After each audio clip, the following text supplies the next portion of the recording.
G'day and welcome to the Grow a Small Business Podcast. I'm your host, Troy Truen. Each week, we speak with an owner who has grown a business with 5 to 30 team members to something bigger. Diving into their numbers and unearthing the pain they've experienced, we explore what they did to overcome each barrier and what they would do differently from day one. Let's get into it. We'll have all the show notes and any resources mentioned in the cast on our website. After working in hospitality most of his life, in 2013, Kris and his wife Caroline took over the lease of a venue in North Hobart and pumped life into it. Serving up wonderful Australian and international craft beers and American-style food, in 2016 they added their own small brewery to the business a few blocks away. In 2020, they were opening a drive-through craft bottle shop to their very busy bar and moving the brewery within a few hundred metres with a tap room. With around 13 full-time equivalent team members, they grew around 20% each year, soon after opening, with sales growth slowing in recent years. Funding the business themselves from savings and putting profits back into the business, the bar is always busy and a testament to how you can turn around a dead venue with a good vision, great team and training and offering something different to the market. Kris believes the hardest thing in growing a small business is overthinking it. Stick to your model, be open and honest about what you want to do and offer people. And advice he'd give himself on day one is not to stress about the small things so much. Welcome everyone. Today I'm interviewing Kris Miles from the Winston Ale House in North Hobart, Tasmania, and also the Winston Brewery. Thanks for joining us today, Kris. Thank you. Let's tell the audience how we know each other. I think it's from probably industry and you probably visiting with people in the industry to the bar pretty regularly. And yeah, frequently down the hill from my house to your awesome pub here. Unfortunately, all your team behind the bar know my name, but my first name. So. We do pride ourselves on customer service. So. That's good. That's good. So maybe talk a bit about the business, when it started, how it started, how you got the idea. We're coming up to 7 years next month. And I've sort of worked in hospitality most of my life. And we lived around the corner and we're pretty lucky the lease came up for a reasonable price. And Caroline, my wife, and I decided to take the plunge and stop working for other people. Good move. And the last place it was called was the Alley Cat, wasn't it? Yeah. Yeah, I never went in there, but I heard it wasn't much of an experience to be drinking. Yeah, it'd been pretty run into the ground, to be honest. And we didn't have a huge amount of money to start because we spent most of it on the lease. But, we've slowly put money back into it to fix the place up and make it a bit cozier for the customers. I think it's great decor and also atmosphere. Nearly every night of the week, doesn't matter if you come here on a Monday night, it's always busy. Maybe describe what kind of an ale house or pub it is and the food that you go. Sure. So Caroline, my wife, again, is from the States, and Jason, our head chef, who's been with us for almost the whole 7 years, is from Canada originally. So I'd say North American cuisine. We've got a smoker in the kitchen, that sort of thing. We love beer from around the world, craft beer, and we also have our own small brewery not far down the road. It's been operating for 4 years. We've been selling our beer predominantly through the bar, which has been another little sort of draw card to the punters, I guess. Yeah, and I love how you celebrate both birthdays every year, the actual ale house birthday and also the brewery. So the fourth one was January. Yeah, so the Friday when we reopened after being closed for 8 or 9 days over Christmas and New Year. And it's always busy, but it's a great evening. And then, is it April? Is it the ale house? April 18th. Yeah. And it's ironically Caroline's birthday, so what are you going to do? Forget. I'm not sure yet, but it's always good times. Free T-shirts. We do a different design every year for both of them, and people sort of like. But I mean, is that going to be Caroline's birthday present, or? Yeah, I think we're going to be doing it the week before, maybe the Friday before or something. It doesn't quite fall on that date, so. Yeah, right. Okay. But I won't forget the birthday. Anyway. Good. And what about the brewery? Maybe tell us a bit about how that started out, how you had the idea, etc. I've always been a keen home brewer and did that for years and years, and it just sort of was always a part of the plan to. It sort of helps as well. Caroline and I both work together in the business, and it sort of helps separate our business lives a little bit more, which I think is, it's we both sort of look out for different roles in the business and that sort of thing. So, you got to have some sort of, separation from that, I guess. Yeah, absolutely. What about any key numbers you can share with the audience to illustrate the kind of growth you've had over the last 7 years? It took a good 18 months to 2 years really for people to embrace what we were doing. I think Hobart is a little bit like that. People don't like change down here so much. It takes a bit of time. We've never really changed the opening hours, or we've always stayed true to our guns. And probably after that, we were seeing pretty steady growth. It's sort of plateaued out now because we only have so much capacity. And we're sitting in the bottle shop next door, which we've just taken as a third core to the business. And we're hoping that'll sort of generate a bit more income and add another element to what we're doing. Yeah, we're sitting in what was the old wine... Eagle Hawk Cellars. That's right, wine bottle shop. And you're turning that into a really focused Tasmanian wine, but particularly craft beer bottle shop. Yeah, so 80% beer really, and a good selection of Tasmanian and Australian sort of small producer wines. Great.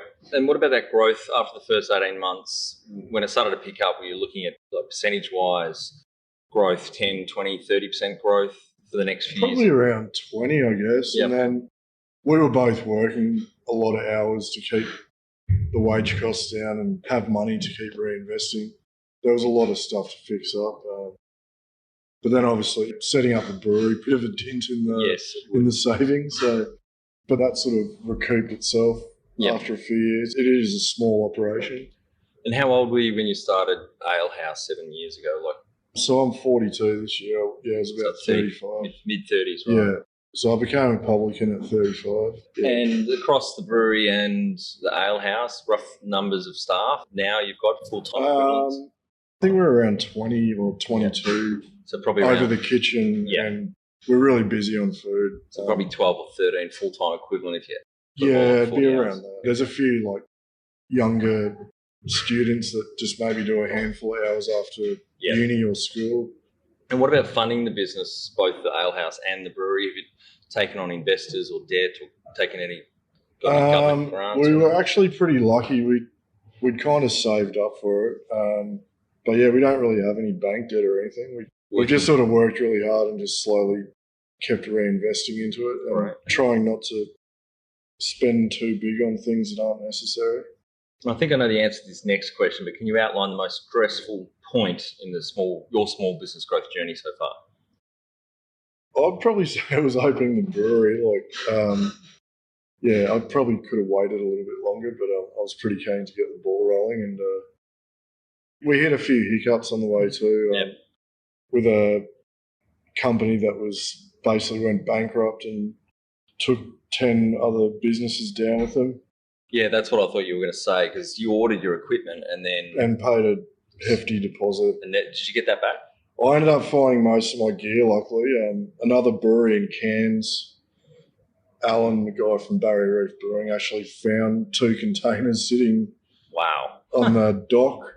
And one had my stuff and one had theirs, but all the other companies, they lost their deposits and didn't see a piece of equipment. Yeah, it's terrible. So I was kind of lucky, but I was still paying rent for an extra 12 months on an empty space, and I ended up having to get another brew house made because, all the tanks and everything were there, but not the actual brew house. So I had to reorder that and wait another 9 months for that to arrive.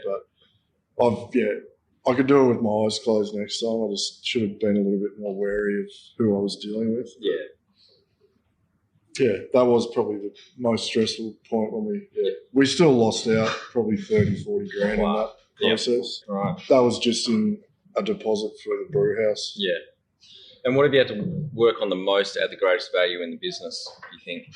I think we've really invested most of our time into the staff, really. We have really long-standing staff. We spend a lot of time doing brewery whiskey tours, trying to educate them, and they feel invested in the business. Did you take the team away? Is it around Easter? Yeah, we close over the Easter long weekend, and we pay for everyone, flights, accommodation. We'll just go somewhere and check out craft breweries and eat out, and sort of it's a good way for the team from the kitchen and the front of house to bond. And Yeah, that's something I've noticed, and because I visit here so much, I guess, but other friends that fly down to Hobart and stay, and obviously always bring them down here, but they always comment just how awesome the team is, their knowledge, their attentiveness and their friendliness. Yeah, I think you picked a really good crew. But that's been a really important thing. We're pretty old school. Like I said, I've been working in hospitality most of my life, and I've worked some pretty terrible places. Yeah. But you still get a beer when you knock off, and you get a staff meal, and everyone is a really tight-knit crew. Yeah, And you can see that, definitely. Yeah. I think it's your biggest asset, really. And what have you enjoyed the least about managing the growth? Probably the unpredictability of it. We kept trying to sort of put it on paper where the first couple of years we were busier in winter than summer, and I don't know, it just Hobart's changed and evolved so much. It's like you've seen 50 to 100 new venues open. You're like, is it going to peter off?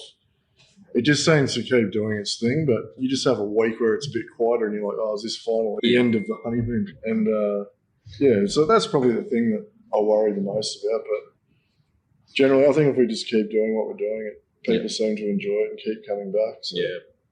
And what's been the biggest mindset shift for you in the journey so far in business?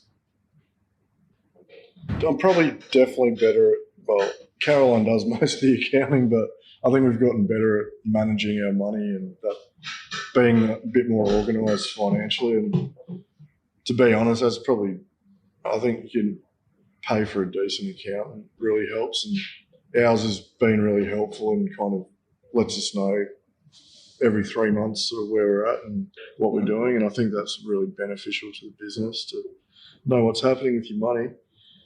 And what about the number one habit you think a small business owner needs to develop and maintain? I think you can easily just get too absorbed in work. Like, you got to have a bit of a work-life balance. I'm still struggling to find that because I just enjoy it so much. But that is a problem. I've had that many times. It must be even more challenging, not only having a pub, but also a brewery. Yeah, well, I'm the only one at the brewery as well, so I do everything. And Caroline's running the bar now, and Jason's obviously running the kitchen. But, when you do take a week or two off, it is hard to not think about what's going on. And I know that curse. So, yeah, that's probably the hardest one for me, to be honest. Yep. And I still struggle with it. Do you love talking small business growth with other owners? We have a vibrant online community from many industries around the world. Plus, we regularly add new tools and resources for community members and host 2 webinars a month to help you grow your small business. growsmallbusiness.com. Can you talk to how you've added people to the team, some wins, mistakes, and advice for others listening? I remember initially we kept on a few of the staff from the existing business that we purchased, and I wouldn't do that again. And people spoke of that. They've got bad habits formed and they generally don't like to change to the way you do things. And I probably wouldn't have done that, to be honest. That's probably the main one. But essentially, we just tried to start fresh, and we did have to kind of give it a bit of time for people to get what we were doing. And most, like you said before, you don't have much turnover, many people leaving. Those that do typically, like Charlie the other week, move to the mainland to go to university. Yeah. So then how replacing those team members at the moment, how do you go about finding other great people to join the team? Well, we get piles of resumes every week. I think people enjoy going there, and we've been really lucky, really. It's just sort of word of mouth, and it's always just seemed to work out. But we've had people, he's left and come back 3 times. He did finally leave. He's moved to Melbourne now. But and Ben's done the same, isn't he? Ben Ellery, he's working in a distillery now. So he was the only one from the existing business that worked out. Right. So he was with us for 6 years, but he's really enjoying his new role working in a distillery. And what are some of the things you recommend to building a sustainable and kick-ass culture to help with growth? A lot of the staff do socialise out of work too. I think we just don't really tolerate sort of any toxicity in the staff either. Yeah. Just everyone, treat everyone, we kind of instill that, treat everyone the way you want to be treated. That's the way I was brought up, and I know Caroline was as well. So we're pretty old school in that respect. It's just be good to each other. That is a good mantra. Yeah. What about any professional development? Have you done any learning, any books, courses, training for you to run the business or the brewery even? Yeah, I know Caroline's probably invested a lot, like reading and online into the accounting or back of house side of things. I probably spent more on the brewing side and, quality control, that sort of thing. So that's sort of where I've focused my professional development. Pretty lucky down here. A lot of the other local breweries are very supportive and open, and you learn something new every day, and that's what keeps me excited about the brewery side of it. What about mentors or coaches? Have you had any gone to anyone for advice starting out or in your journey so far? Again, probably more in the beer side, like Scott from Hobart Brewing down the road. I met him when I worked out at Mona, the Museum of Old New Art. I was running the bars out there, but he was definitely a bit of a mentor in my brewing journey, and he still helps me out to this day. So, yeah, he's definitely been a bit of a mentor for sure. Oh, great. Yeah, I interviewed Brendan Parnell from Hobart Brewing Company. I think it was episode 4 or 5 in the cast. Yeah, they're doing really well down there. Yeah, so we do a lot of collaboration brews and that sort of thing throughout the year, and lend each other ingredients and, you know, find out some new little technique. Yeah. There's some great stuff happening.